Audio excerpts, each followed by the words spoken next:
use some kind of punchy lines so that you can remember it. So the three stages of marriage: one is before the marriage, one is the actual wedding, and one is the stage that comes after the wedding. So I've given them three kind of lines so that you can remember them. I've called them Cinderella glass slipper, and then I've called them tying the knot or wearing the noose. Depends on how you want to take it. And the last one is happily ever after. Okay, so we're going to go through these. Hopefully it won't be too long. Okay. Why do you think I called it Cinderella's glass slipper for? The period before the wedding. Why do you think I think the sisters will know this more. But brothers, why do you think? Does anybody know the fairy tales here? No one. You don't. Nobody reads English literature. Too ashamed to admit it. Sorry? He's too ashamed to admit it. Who's too ashamed?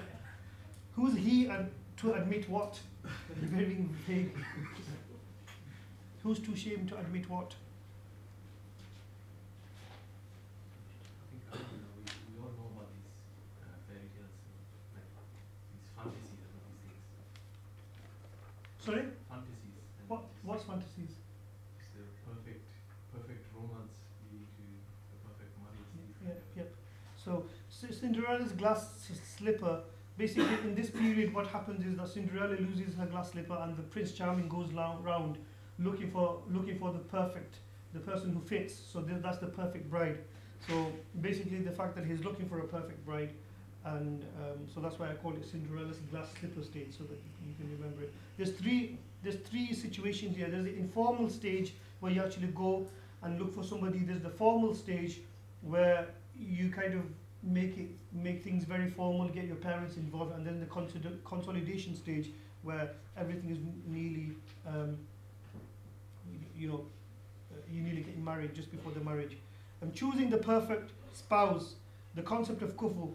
A woman is married. The Prophet ﷺ said, "يُنْكَحُ الْمَرْأَةُ لِأَرْبَعَةٍ لِحُسْنِهَا وَجَمَالِهَا وَحَسْبِهَا وَدِينِهَا فَاظْفَرْ بِذَاتِ الدِّينِ تَرِبَتْ يَدَاكَ." A woman is married for four things: her wealth, her family status, her beauty, and her religion. So you should marry the religious woman, otherwise you will be a loser. Okay? Otherwise you will be a loser. So basically, out of all of the qualities, what you need to do is you need to marry the woman who is more religious. Now, what does that mean? I will look at it in a bit more details. Prophet ﷺ says, "تزوج الودود الولود فإني مكاثر بكم الأمم." That marry the woman, تزوج الودود, marry the woman who's compassionate and who can give you many children, because on the day of judgment I shall outstrip other nations with your numbers. Okay, so this hadith is recorded by Imam Ahmad and Abu Dawud. So these are some of the qualities. Some of the qualities, we look at religiosity, we look at beauty, we look at compatibility, and we look at class. The mashayikh, they basically say that you should get your daughters married to a God-fearing man. You should get your daughters married to a God-fearing man, because if he loves her, then he will be very compassionate towards her. However, if he doesn't like her, then he will not be oppressive towards her. Because of his fear of Allah, he will not be oppressive towards her. So she should always aspire to marry somebody religious. However, is religion, is that enough? I mean, I know the Prophet ﷺ said, "Fazfar bizati deen," right? That you kind of that should be your priority. But I mean, what does that mean? What does it mean by religiosity? Fazfar bizati deen. What does that mean? Can somebody tell me? God, come on, you guys. I want some kind of reciprocation here. What does it mean by marry the woman who's religious? I mean, and the same for women as well. Marry the man who's religious. What does that mean? I'm going to pick on someone now. Move on. Maybe the one whose temperament, these things suit you in terms of your things. If you're lacking in something, this person makes it. Okay. So you talking more about temperament, which is suiting your deen. Somebody else? Maybe a religious wife could help bring up kids in the correct manner and set a role model. Okay. So a religious wife can bring up children, and she can become a role model. Anything else? Also distinguish between halal and haram and implementing that in the Okay. lives. She can distinguish between halal and haram and implement those things. Yeah, all of these things are necessary. But I mean, I've had cases come to me. I'm only 32 years old, but I've got about 50 years of marriage counseling experience. And I've got people coming up to me, very, very religious, very religious. I know the couple before their marriage, and I've seen their state after the marriage. Both of them religious, I mean, this is only one incident I'm giving you, there's many incidents. Both of them religious, and both of them pious. However, the religion wasn't enough. The reason why the religious wasn't enough was because the sister was a Sufi. The sister was a Sufi, a Murid. The woman wanted to answer that question Now, that you just asked now which one? about a religious woman. What's the? They're saying the opinion of a religious woman is someone who works more for the hereafter and does not bother too much, and she looks after all the needs for her husband. Okay, That's a religious woman. better answer than the guys. That's what they say. Is that what you said? Sort of, yeah. Yes. What? I'm just relaying it to you. Okay, that's fine. You can be my mouthpiece. Okay, so yeah, so she doesn't bother too much about this worldly life, and she's working towards the akhirah.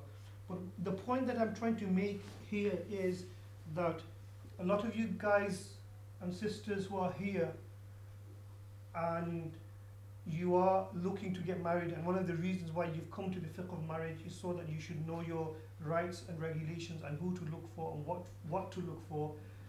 My advice is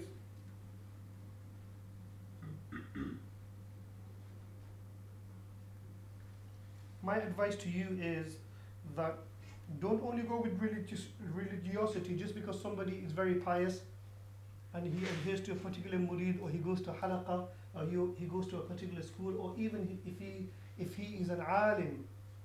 Don't just, don't think that marriage is a fantasy thing. Don't just jump just because you can see the physical demeanor. He wears a amama, he's got a nice beard, he drives a nice car. Don't jump for that. These are all looks. At the end of the day, look inside your heart and see the imperfections in your heart. If you can understand that there are imperfections in your heart, you will know that there is no such thing as a perfect spouse. Everybody's going to have problems.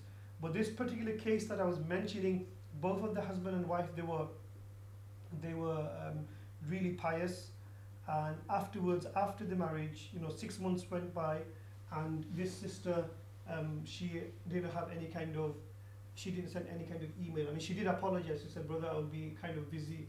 After I get married, I will not have any correspondence. Maybe my husband will like it." I said, "Fine, that's okay." She used to ask me a lot of fatwas and maslas and things like that, and she didn't. So I thought, she was happy. So one day, she wrote 6 months after the marriage, and she wrote a really, really long email. It was a bombshell, and I read it, and I thought, and here I am thinking that she was in a perfect marriage, but her marriage is a sham.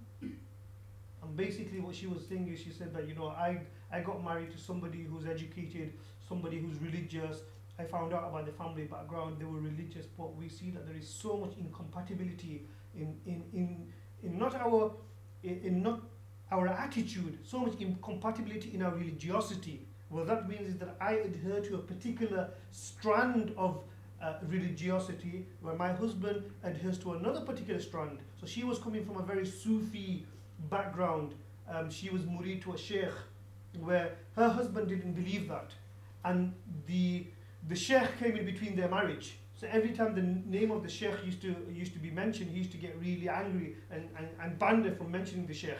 So now her sheikh was her sheikh, ala al-ayn wal ras. Now she felt that he wasn't letting her express her religiosity. She stopped going to the halaqas. She wrote to me and she said, "Mawlana Mansur, after I got married, my deen has become so worse that I thought marriage was an outlet for me, and my deen has become so worse that I wish that I never got married." You see. So what I'm trying to say is that be prudent, be vigilant. Just because somebody is religious and on the outside it looks pious,